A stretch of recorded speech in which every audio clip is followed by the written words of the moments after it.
Hello everyone and welcome back to my channel, and this month is still sort of the first third of the month by the time I post my reading roundup for October. So I'm making progress there. It's fair to say that I'm uploading less videos this month than I did in October, so I have a bit more of an excuse for not having this out at the very beginning of the month, but here we are. And let's find out about everything I've read in October. If this is the first video you see from me, it's really nice to meet you. My name is Alina, I'm an author, and most of what I post are videos about books and writing, because these are my biggest passions. So I've read a total of 8 books in the month of October, which wasn't all that amazing, but they were pretty big books. The total in pages is 2,829. I'm pretty happy with my progress. Some of these books were read throughout Spookathon, and I won't go into a lot of depth for those books because I will just link the Spookathon wrap-up for you in the info card, which I think it shows up in one of these corners. I never know, I'm just challenged like that when it comes to remembering stuff. So let's just get started and try not to make this a humongous video, because that's worked so well. I'm going to cover my November TBR, sort of, in this video as well, so I hope you enjoy that part. If you want me to keep it, please let me know in the comments down below. So let's get started. The first book I finished in October is Wolfe at His Door by Adrian. This is a mix of paranormal with a bit of horror and mystery and elements of gay romance, but it's not really a romance. I wouldn't say. It has romantic elements and the romantic subplot.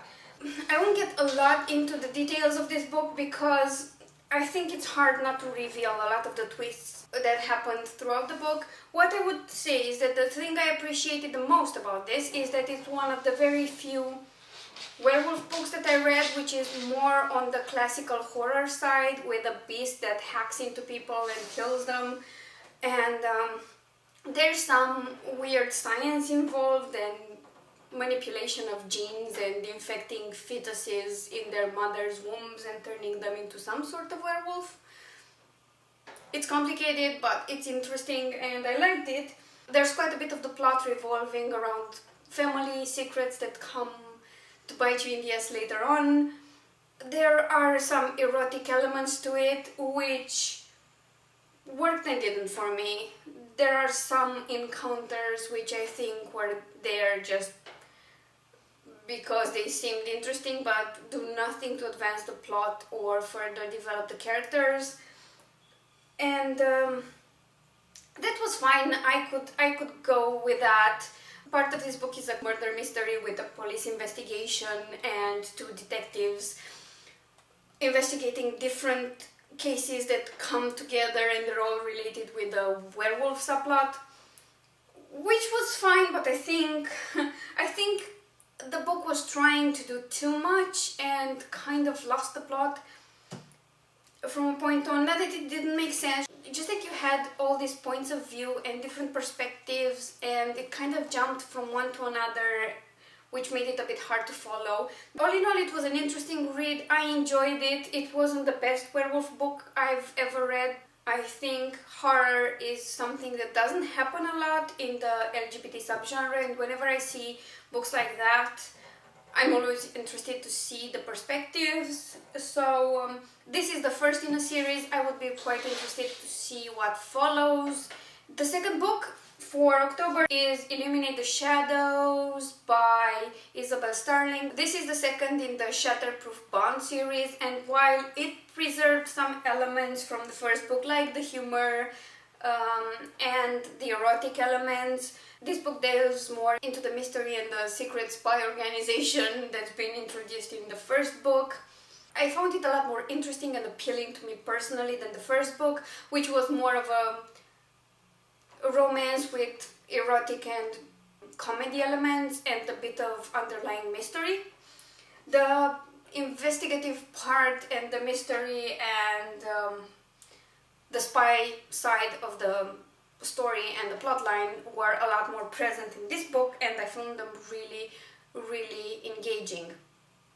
There are more books in this series, and I'll be looking forward to reading or listening to those because I've listened to audiobooks for the first two. I do enjoy Isobel Starling's style of writing a lot, and I think she's chosen a great narrator, so everything worked. This was a solid read for me. If you aren't particularly interested in having erotic scenes and plenty of them in your book, maybe skip this one. But other than that, it's definitely worth a read, and I've really enjoyed it. The third and fourth book I will talk about together because they're Golden Sun and Morning Star in Pierce Brown Red Rising trilogy. So those are books 2 and 3. I won't get a lot into the details because I've talked about it a lot in my Spookathon vlogs. This is a series I've enjoyed a lot. I mean, it's one of the best sci-fi series that I've read in a while, apart from Anna Butler's Taking Shield series, which you all know I love. I was a bit worried about where the series was going towards the end of book 3, and if you watch my Spookathon vlogs, you'll see that I was a bit disappointed for about half an hour until I listened to the rest of the story, and it tied up really nicely, and I think it was a complete trilogy, didn't need anything else. I know there's a fourth book within this universe, but from what I've read, the first part, the first 3 books are a separate story, and the new one is supposed to introduce an entire new arc, which is great.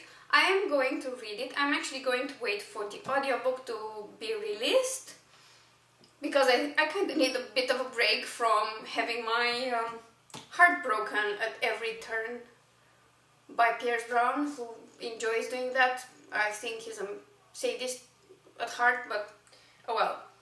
The 5th book and the 6th one are again connected. It's Dark Days and Dark Ties by Sarah Hall. Dark Days was a Spookathon read, and because it kind of ends midway for part of the subplots, I wanted to read book 2 and see how it goes. Also, I wanted to see if it's less riddled with typos and grammar errors, which it wasn't, but it's still an interesting universe that she created. And if you want to learn more about this series, just check out the Spookathon wrap-up where I talk about them at length.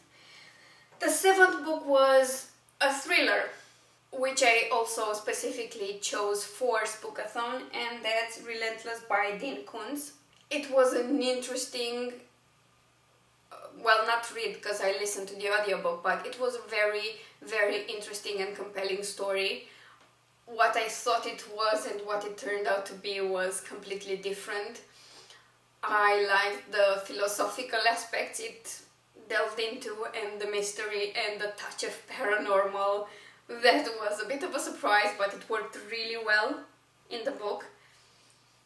And yeah, it was so good that I bought 1 or 2 more Dean Koontz books, I think, and I plan to read them very soon. So thank you, Alina, for recommending Dean Koontz to me, because she's sort of the thriller and mystery queen between the two of us, and I haven't really read mysteries and detective stories since I was a child or a preteen or something like that, so I went to her for recommendations. Plus the part about the book focusing on an author and his family while they're being chased by a literary critic that wants to murder them all, that was pretty fascinating and a bit scary. The 8th book I read last month was Model Citizen by Liza Kasey. This was originally for Spookathon, and because I didn't have enough time to read it during Spookathon, I read it afterwards.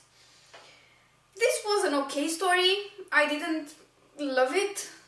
It wasn't bad, I just didn't connect with the main character.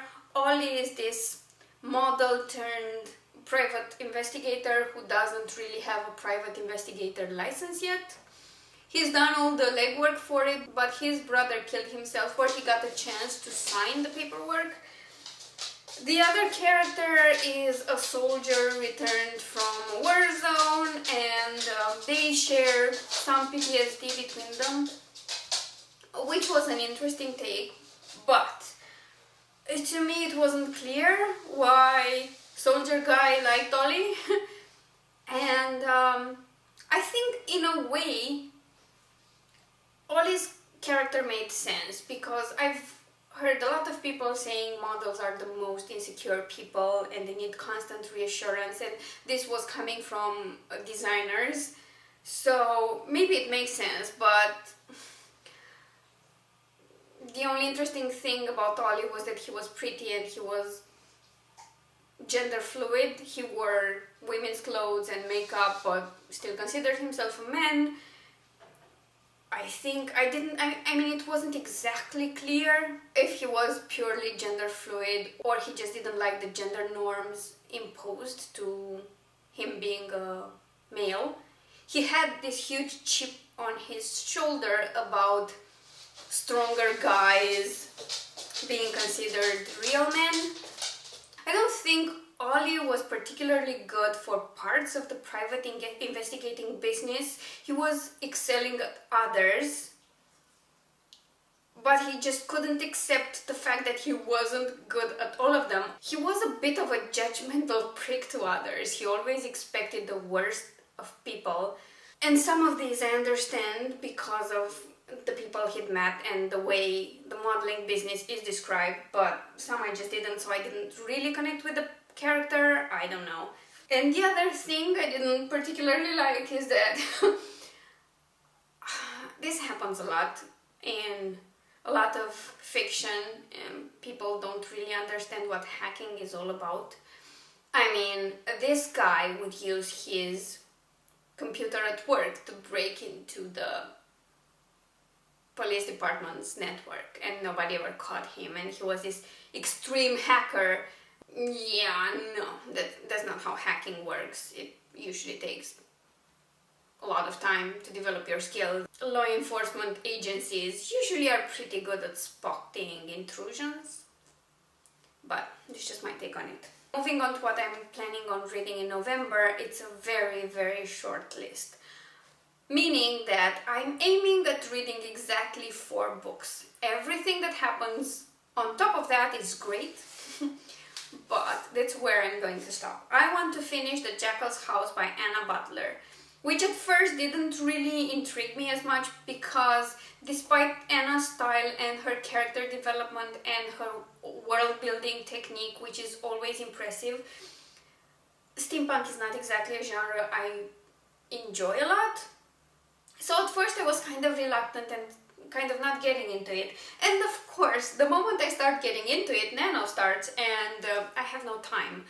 And I try to read every night before bed because the book has enthralled me now. So I only read like 5% of it every evening, which is a bit annoying, and I wish I would have read it earlier, maybe before Model Citizen.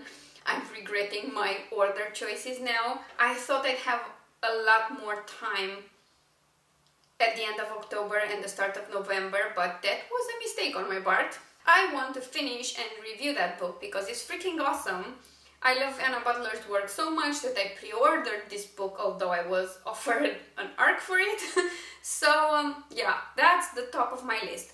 I am also listening to an audiobook right now, and that is Burning Girl by Mark Billingham. This was a recommendation I received on Facebook because I asked for more thriller, mystery, detective stories that revolve around serial killers, and I got quite a few of them. I bought a couple of books that my friend Alina recommended, another Dean Koontz, at least one, I think it's 1 or 2 from him, and some other thrillers and mysteries she recommended. I've got this one, The Burning Girl, and I think another one recommended by someone else. I can't remember, but of this I want to finish this audiobook and read the Dean Koontz one. And that brings me to 3, and then I have Within These Depths by Katja Snow. and that is a review copy that I received, and I promised to read and review in November. So these are the 4 must-read books on my November TBR. If I manage to read more, well, more power to me, but I'm not going to push myself a lot because Nano is happening and that's taking a lot of time. Now that that's all done, if you want to add something to your TBR, well, I have some news for you. This book here, Angel's Feather, which is a gay science fiction story, is currently discounted to 99 cents on all Amazon websites. I'm not sure how long it will be discounted, maybe another week. And you can get the ebook and enjoy it. The second book in the Flyer Chronicle series is my second NaNoWriMo project because, as you know, I want to write 100,000 words this month, not 50,000 because I'm busy. And that's going to be released in January. So if you want to get a head start in this series and get this book at a really cheap price, then head over to Amazon. The link is in the description down below, and get yourself a copy of Angel's Feather. I really do hope you enjoy it. And that's all the promotional stuff of this video. Do let me know how you did with your reading in October and what you plan to read this month. Maybe it inspires me for the following months. And if you found any of the books I've read or intend to read interesting, to let me know. Thank you for watching so far, and give this video a like if you want to, or share it with your friends who are also readers. If you haven't subscribed to my channel already, please consider doing so because it will make it super easy to know whenever I post new videos. If you don't necessarily want to be subscribed but still want to see my videos, remember I'm posting them every Monday, Wednesday, Friday and Sunday. That's it, hope you enjoy the rest of your day. I shall see you on Friday and take care until then. Bye!